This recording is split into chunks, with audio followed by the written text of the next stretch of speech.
Voilà la famille, on parle plus tôt, on vieillit, le savoir ne ment pas. Appelez-moi The Game, Gossip DRC News avec Jazz Gavoulou. Hein? On parle plus trop.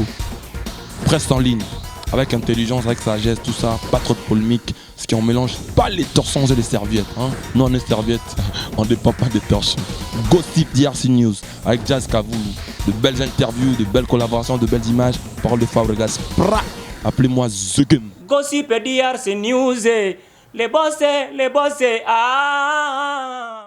Bienvenue à tous et merci de nous rejoindre ici Gossip DRC News dans cette émission spéciale Autre Salabongo Piano Bar avec Thierry Mumbaya. Bien sûr, bonjour Thierry Mumbaya. Bonjour Jazz Gavoulou, bonjour également à Bandero tout Bazola Nabiso. Bah nous sur l'émission sur les lots, bon hésitez ko aimer émission na biso, bon partager en et bon tika pe commentaire na bino parce que guerre ezongi. Mingi na musique na biso to za posa ba mécène. Ba mécène ba batmo oyo parce que mécène a la possibilité oui, mais ba mécène après na posa ko za encadrer, si n'est pas ko ba encadrer ko za soutenir na ba mécène. Et Vincent Gomez également passera musala tout autant ko soutenir ba musicien. Sikoyo na kisasa bomba combo bien. Et ça mutu mo bimi et comme on est Ahmed Achou. Ahmed Achou donc musicien tout oyo ça sango, il faut ça la bongo côté Ahmed Achou, azan ba possibilité, azan ba zui, yem to jira Rotana hotel wana. Donc miseno so va pas ko kangama na ye. Mutu apese pa pimbo na kombo Ahmed Achou, ezaki bongo JB Piana. Donc on comprendre 50 ans JB Piana ezaki fast et puis grandiose bongo. To yesiko on comprendre qu'il y avait Ahmed Achou qui était derrière ma communion soana pour ça bien réaliser anniversaire parce qu'il y a biffé ça qui vraiment copier de bigne rosala biffé et puis ma communion ce qui toko kaka ndenge to lingara. Et ce peut total un peu bien tu comprendre pourquoi vers un juste là on a poussé une peine Ahmed Achou parce qu'il y avait JB qui était là dans coach Mamotou il y a Ahmed Achou et de même le roi de la forêt qui est en froid avec JB Piana tu comprends pourquoi juste la photo il y a Ahmed Achou na le roi de la forêt et c'était parce qu'il y avait JB Piana. JB Piana qui en tout cas non ça pas tous les moyens donc sa réaction et El Mago fallait pour pas passer l'ingaba ça va balé parce que c'est lui et au début Moutou Lubaka ouvertement à sa hypocrisie que fallait il a du talent bon d'abord natanga batu nyonso mo kanga fallait ba ya bo kanga fallait lelo bano di bano fallait te bano ke li kunya bon me fallait comme mais JB dès début en démarrage fallait de peu importe ba ce qu'il y a et na pouvoir nanga si pas na ndenga boye la force nanga spirituelle dans une sa bonne relation ils ont bien été jibena na fali parce qu'on minute tolo baboye fallait pas contacter circuit Ahmed Achou fallait ça trop na Rotana et mon bébé na Rotana et il se murmure que quelques bureaux monsieur JB ça longola ibango pour ma pessie la soupe et pas Ahmed Achou et pas Fali Poupa. Thierry Mumbaya. En fait, je vais commencer par corriger, c'est Ahmed Achour. Ah, Ahmed Achour. Non, bien Ahmed Achour. Donc c'est Ahmed Achour. Ahmed Achour, il est de la famille Achour. Au Bazaba, tu vas travailler dans le domaine à diamant, à Mboko, depuis l'époque de Mobutu. Donc c'est vraiment une famille reconnue. C'est la famille Blackner. Ahmed Achour, je crois, c'est pas pakistanais, indien. Bazaba, tu vas côté qu'on a les mêmes Blackner, au Bazaka, anglo, puis libanais, au moins genre mais nationalité bazois, ils sont israéliens.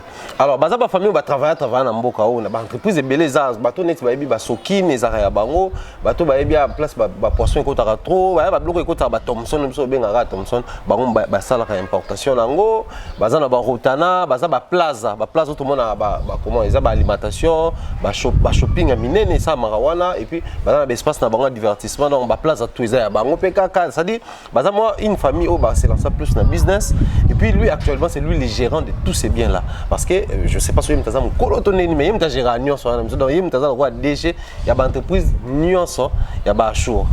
Alors Azab mécène kaka il est au fait babengake amoureux de la musique il a la musique trop vu qu'il aime trop la musique mais bon canal albosso tout le monde que c'était papa chéri mais moi je veux un tout petit peu que je bien piano na ouais en froid des saliketo Koffi Olomide Fronda pour parce qu'il fallait pour payer déjà là en fait la petite lecture que je fais Ahmed Achou c'est un businessman aussi il a sa forme et ça business naïe et business de façon il le fait le lot rotané et kalaté rotané je pense pas que c'est déjà 10 ans depuis Batonyango Non, mais tu as le succès où il y a un shop, où il y a une salle, ba chambre na bango ba tout ba komi kaka rotana tout azo ta poto azo rotana à part ba gigi boko la za ba possibilité tonga banda to ga yo banda na yemoko mais ba tout bazo ta poto bazo e komi ka ni rotana pourquoi ils ont forme marketing muso salit il s'est servi des artistes et musiciens a komi pire master na bango parce que ben la loi master ba musicien tout le monde na rotana na concert a fali a mata na podium azobina c'est déchaînant omona oh patron munene oh yenda na mataka na zobina mdena na bamba $100 wana yona. Et tant que le comportement indien, pakistanais, ils sont tellement accros dans le business que ils ont 500 fois au long ça là. Tout le monde a des ceux qui travaillent avec des Indo-Pakistanais, on a ville et tout et tout. Mais lui, il a créé une forme qui est congolais parce que Toyoka qui est né ici au Congo. Né grandi, ici au Congo, ça habitude né ah ça dit, ils ont maîtrisé le fonctionnement du Congo. Donc on dit que ceux qui ne sont continuer à travailler bien, l'entreprise a bango ni na bango paye bien. C'est-à-dire lui il est proche des musiciens, les musiciens tant ba kine tiji ba beteri na rotana 50 ans na e, fallait pouvoir to beta concert VIP na rotana, ils a qui production paye bango moko rotana. Donc bango ba organiser qui ma tourner les canaux on moni même la presse ba libéraliser qui soit ibla ba kongo na haute presse ba filmer te biso moto pesa no image. Mais bango bazana on a besoin na ngote ba libéraliser qui kota na caméra na yo filmer na yo sans problème. Donc ça dit forme na ya fonctionner. Alors les problèmes est-ce qu'on est na mécénat. On a connu ici Grévy Fouti là. Tout le monde doit passer par Oranson pour avoir Grévy Fouti là. On a connu Didi Kinwani. Proche, il y a VKS personnel. Mais tu ne les gars pas VKS. Il faut, il faut bandunduna. Et puis, tu as un mariage à Didi Kinwani. Et ça là que avant Beta, les musiciens ont un orchestre pour ni pour que ça pas Didi Kinwani. Ah donc Bino, boyaga a ce petit musicien, les musiciens ne bagenda pas qu'on a un balongo la bamba orchestre omona ezaki bongo non mutu na mutu asakapare na mutu na quand même ba chroniqueur repose wa mbongo pa ya nani Grévy Fouti na fole kapa Hélène Kalema mais est-ce qu'on avait la choix na makambo wana yé moko na ba musicien na yé soka craquer ne fali na a ko mata pode wa fala ko bamba mbongo yé moko lukane na osala net pe mikolo to moni ba photo zo circuler yé na fait rigole il passe maman ali comme ça na mettre au coma wana et déjà et na conseiller ba so ba otala biso par le passé mutu nyonso ando linga za ma contact na Didi Kinwani ezaba se poto ezaba garçon poto ezaba papa poto bonabu et encore masusu il fallait être tendai il fallait bonabu ah mais tu peux suivre comme Ahmed Achou et c'est quoi comme nom Ahmed Achou mais ya chaîne pas auto salata na nyonso auto ko te ya une chaîne ya c'est immortel voilà et puis Ahmed Achou aso ka ba possible bongo moko o zangandelo sikoyo na batu nyonso o bazolanda biso to pesa numéro ya Ahmed wana et c'est quoi Ahmed Achou Ahmed Achou to pesa numéro ya Ahmed Achou to va na numéro na e bandi na 49 bobenga biso na kuzu ou carrément na fin émission to pesa numéro na e olingola na rotana osaba na ota contact na osona batu nyonso pareil. Mais déjà les caméras comme aka ta mususu Ahmed Achou fali kaka et ça côté wana simplement mbilinga jibe na biro mususu ba pété ya mika na mususu abengani bango poni fali à côté masolo ngo siko fait pas côté masolo ya stangela kombo Ahmed Achou Ahmed Achou et d'ailleurs dans une fois en fait il y a un ami à moi majestique qui est journaliste à la radio a présenté une émission kuna a masolo ya Ahmed Achou on sait qui Ahmed Achou quand oui bien té ngam bien té oui nous konza kotana peut-être que yende micro ne se passe pas mais ngana y bien tellement ça peut être mingi snob et puis on ne fait pas pour te le Ahmed Achou quand même mais va regarder que faire épée à côté ma solo ya Ahmed Achou Thierry Mumba a signalé héritier va taper déjà s'afficher na s'afficher na Ahmed Achou oui mais parce que c'est la production monté hérité na rotana et salemi les gars tam photo ba kangami kaka mais ya faire photo na moni va penser à tembe donc désormais fait pas côté vraiment na ma solo wana ya Ahmed Achou tam super à la longue prochainement production p il a fait rigolo c'est possible parce que déjà dans la production VIP en tout cas depuis na kei rotana na ba production VIP na bango na o na tali na ba vidéo na ba image les circuler je vois ya papa chéri c'est dit bango bazo organiser bilo na bango na hauteur moko boy moni ti a fallu pour peser que futi $100 no so koti na kati kuna oza na consommation locale nyonso o mela autant de bouteilles olingi marque ya masango lingi et puis buffet zawana oye o se servir et tout donc tout le temps ba ta service bazo tout na yo ko mela nini contrairement na otanga ba place mosusu te ya ils des marques na Congo mais ba organisation na bango on a connu moi ba erreur ezala trop mais na niveau rotana en tout cas jusqu'à preuve du contraire il réussit na bablo na bango mais si faire rigolo ezaki na forme wana biso dans ces là parce que pour mes aganines même ba mécène ba comment c'est dire moko na yo moko zo bimsa na poche pour soutenir artiste ya mboka na yo soit il y a pour Abed photo signaler que il n'est pas congolais s'il est congolais na yo solis nenga botami awa azui automatiquement nationalité congolaise mais azana d'origine na mususu alors un mécène qui se décide de y a pour soutenir ba artiste et musicien tu as pour soutenir culture mo quelconque mais à comme mususu dépendant donc ça dit moi on est moko mais à comme mususu dépend d'un artiste mais c'est pas la à cause mutu moko ça dit quand il est dans les Copperfield azalaka kaka ya Félix Oazé quoi kamoni ça dit musique tout na mato ine so akota uka mabe atabenze monoza atabenze au c'est sur manze monote azalaka na yo irene soki mokabila na Adolphe de Mingeza ya ye kaka si à un moment donné akofungama ça fait déchaîner to mitu na ba question soki da kumunda zaka na gazo ko lobake ba musicien ba zo plus comme mécène ba mango pa banganga oui parce que il y a banda ko mécène pa banganga omona on voit ça même là-bas, entourage à l'artiste musicien. Et déjà là, ton signalé, j'ai même Pierre qui a déjà échoué. Ce qui m'a dit, je suis pas dans ça pas naïe. Trop tard, fallait place en haut avec force. Ça me fait pas trop tard faire pas viens on les micros à la médaille chou. Pour dire que l'artiste musicien ne va créer un problème. Or, dans le domaine de mécénat, ils ont le droit producteur. Producteur a un musicien parce qu'il ne peut pas gagner en retour. Mais mécénat, certes, il y a fort même sous à gagner, na combo la notoriété qu'il y a. Aujourd'hui, si les gens parlent d'Abed Achour, c'est parce qu'il s'est créé un nom auprès des artistes musiciens. Mais ce qui est tiboué, dans mécénat à l'année, je donne délibérément. Cause à l'intention que à contrepartie je gagne aussi de l'argent. Ne pas producteur bah il y a pas bon, on peut essayer produire à ça vente ça promotion à gagner. Mais au moins on a muto à kabela pour tout bengo kokaba. Mo ngomo na muto à kabela kanga. Ça dit mon oiseau bimisa à kabela mission mususu.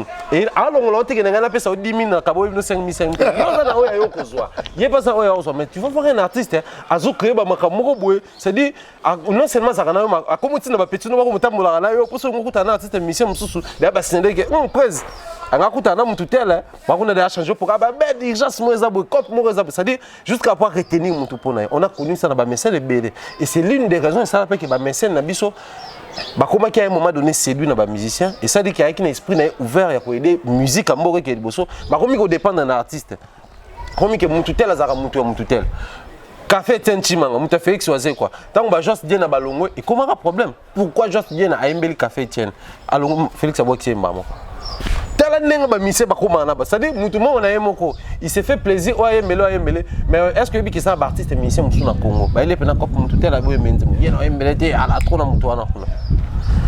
c'est-à-dire ils sont tellement bizarres ces gens-là des fois on se pose des questions sur leur fonctionnement au final chez Zakake Abed Achour ça n'est pas bien. Et en même temps, nous allons signaler que Miko, ça, j'ai une nuance, et ça, moi, c'est un bal. Nous avons la photo de Abed Achour. Sur la photo Abed Achour. Sur la photo d'Abed Achour, c'est comme ça, tout le monde est commis comme bien téboyé. C'est si pour toi, tu photo d'Abed Achour, mais tu nuance Oyo et balingana bango visibilité na banzi et bobenga biso to pesa il a deux numéros il y a 4 9 on a tous nango na il y a 081 81 de ton a deux numéros na yoana to pesa ou carrément na fin émission to zanga pesa numéro ya Abed Achour et en même temps to ko mituna ndenge nini ya no jusque là photo na Abed Achour ezate ndenge nini pe et le verra mon photo na Abed Achour ezate Bamso baki vraiment vous c'est là président bamboke belé bakamane ba président c'est ça pour ça Abed Achour mais moi on compte essayer pour papa Chika Zaki wana et elle réellement pas y a fungol président porte pour ya no aya olia et il fait un peu seulement il monte sur aka a fungolité faire ça c'est les bénis minutes a raflé marché et va elle réellement a commis la Abed Achour Bossana, ma fan tout, il y a quartier la tête, mais c'est de l'autre côté. Parce que jusqu'à là, ils ont un projet, il y a maison de production, production scénique, parce que déjà voir, produire Papa Chéri, produire Fali Poupa. Ils ont été pour beaucoup parce qu'il y a ma photo de Davido. C'est-à-dire réussite à concert, il y a tour African Tour. Oh, Davido à Salaki, na Congo la réussite c'était aussi Rotana parce que Rotana Bazaki pour beaucoup la réussite à concert. Moi j'étais présent. On a vu comment Abed a s'impliqué même promo il y a blon na bango basoki et tout produit na bango batekaka et Salaki wana et puis bango Salaki vend tababillet. C'est-à-dire pour dire que il est pour beaucoup la réussite, il y a activité culturelle, concert, seulement la question qu'on se pose c'est est-ce qu'il a un projet à maison à production scénique ou pas parce qu'à faire produire, j'ai même plus à faire produire, il fallait pour pas. Et on se pose la question. Ce qui est bon, hier on a besoin de donc c'est quand on Papa Chéri a Betty, le peut comme on a confié le Betty, même à Michel Katima Boukanate. En tout cas, bien parce que musique. Mike Kalambaye, Moïse Mbia, déjà fini. Moïse Mbia. On peut facilement citer aussi Pasteur Toms, que j'adore. Et c'est l'homme autour. On va avoir un manager à Boukana pété. Bobenga biso pesa numéro et Abed Achour. Donc on m'a dit et Rosala biso et Matnioso.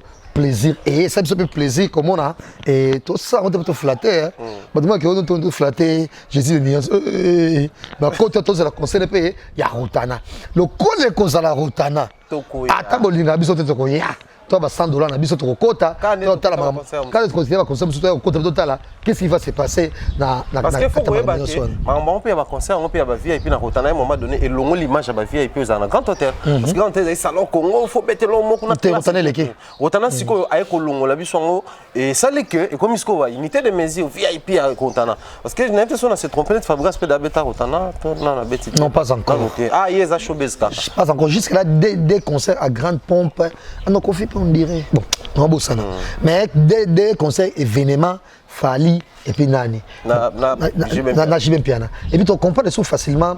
On a dit ma photo sur défilé déjà tout au long de l'émission grâce à Dieu merci Ndombasi et nous signalons que tu tourné pendant l'émission Oyo dans Mokasi ya Gigi Boko les petits frères de Alpha Boko les producteurs à Kala Sam ça Gitoko et Gigi Boko les mois à Londres quoi un bibiso valablement faut la des gars biffé et ça les pour la biso Mumba les pharaons n'a dit merci Ndombasi et maman les gars bien calé Tolingara et de même je l'ai dit cette émission à mon président Adonis Gambani prêtre les maris de Julie Kitima et de même à mon ami David de Loutete Gaucho invité dans le pourquoi tu dîner quelque part mais invité dans Mumbai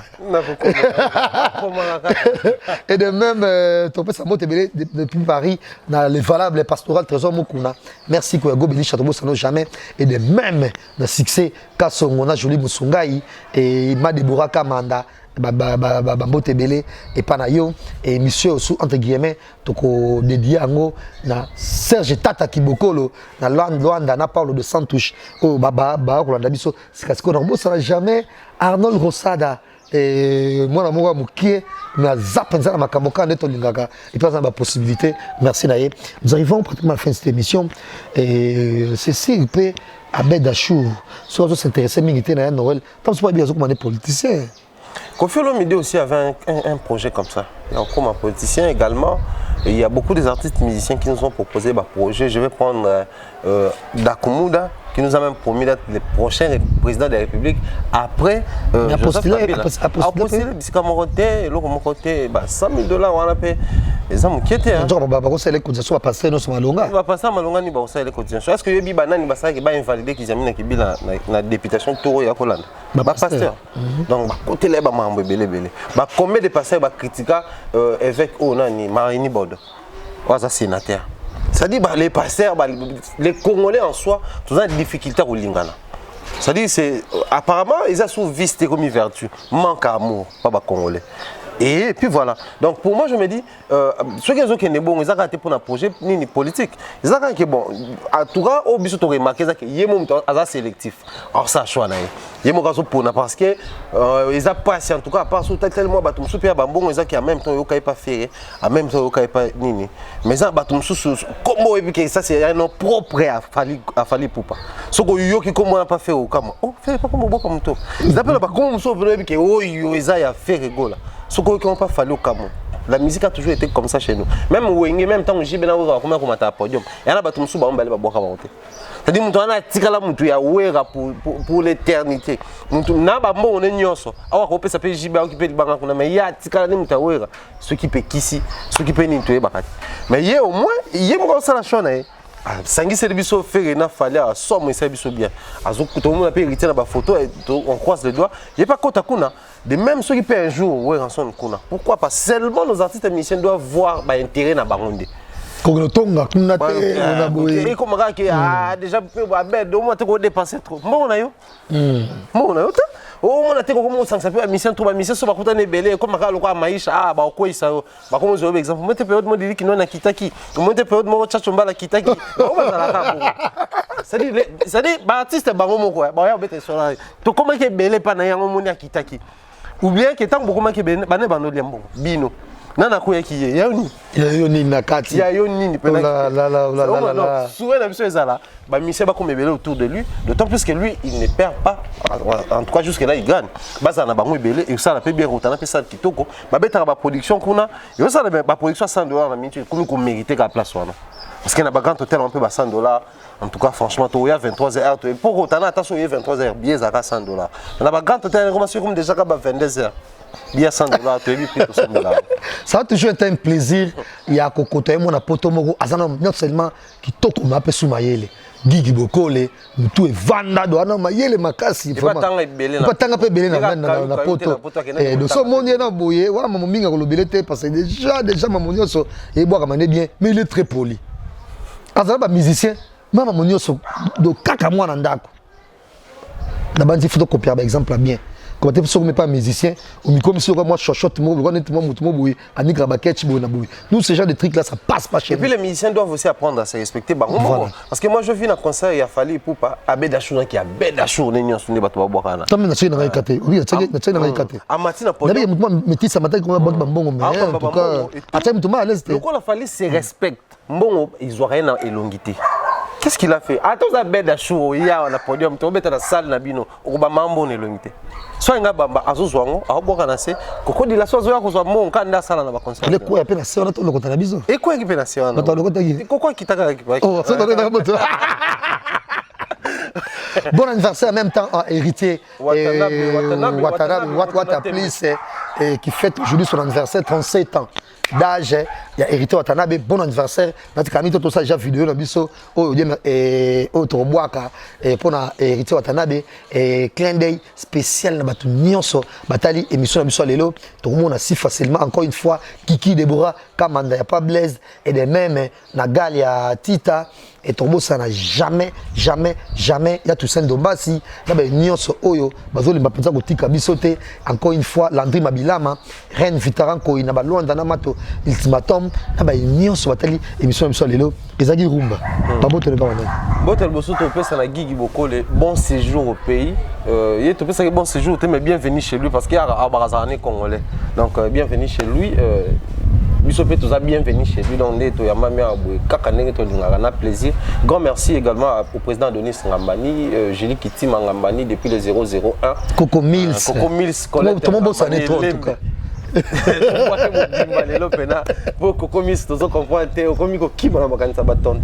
Donc voilà quoi, citation comme ça, et tu veux nous envoyer bon séjour au pays. Grand merci à Madeboka Manda Mams d'amour. Ah non, terrible. Ah, somme, on a eu ça. Mambozo ça la somme. Grand merci également. Là-bas tout va prêter biso main forte mon mentor Jean-Claude Longagné, maman Rose Faliala, ainsi que tout ma émission à Rumba Boué. Donc ça a un plaisir. Clin d'œil spécial, Nadia merci Ndomba. C'est la illustré ma photo on a bien. Et puis félicitations na Ahmed Achour, c'est ça?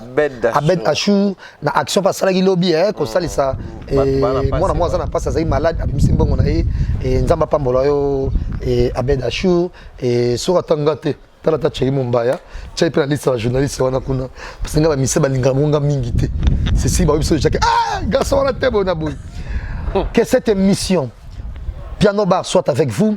N'hésitez pas à laisser vos commentaires, bien sûr, mais aussi il y a qu'à partager l'émission. Au bon moment, on a pu Et tant comme vous. Abeda. Bon, mais Abeda Show. Et bon, bien, on a pas le numéro. C'est deux numéros. Ah, bah, toi, on a cousin, on numéro moto boité. Et oh, lingi ba yeba yo, ba mona on a côté Abeda. Et ce qui dit, on comme on a eu.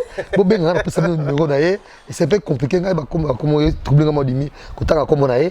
Et bon, bien, on a pas le numéro d'ailleurs. Bon, tika commentaire dans l'émission. Oyo, bon, partager en bon, moi, moto, oyo, produit faire très prochainement. Ils ont maman Alikambo. Biso ba songer, ya net to ya wana tu ko tonga na concert on est lekela to zalape wana to bange le côté le concert à faire voilà ça mambo kaka net to lingaka to futa pe billet biso $100 na porte kota grâce à président Doris to David Outete Gauss Show. Merci à vous, au revoir. Voilà la famille, on parle plus tôt, on vieillit, les savoirs ne mentent pas. Appelez-moi The Game, Gossip DRC News avec Jazz Gavoulou, hein, on parle plus trop. Presse en ligne, avec intelligence, avec sagesse, tout ça, pas trop de polémique. Ce qui on mélange pas les torsons et les serviettes. Hein. Nous on est serviettes, on ne dépend pas des torsions. Gossip DRC News avec Jazz Gavoulou. De belles interviews, de belles collaborations, de belles images. Parole de Fabregas. Appelez-moi The Game. Gossip DRC News, les boss, ah.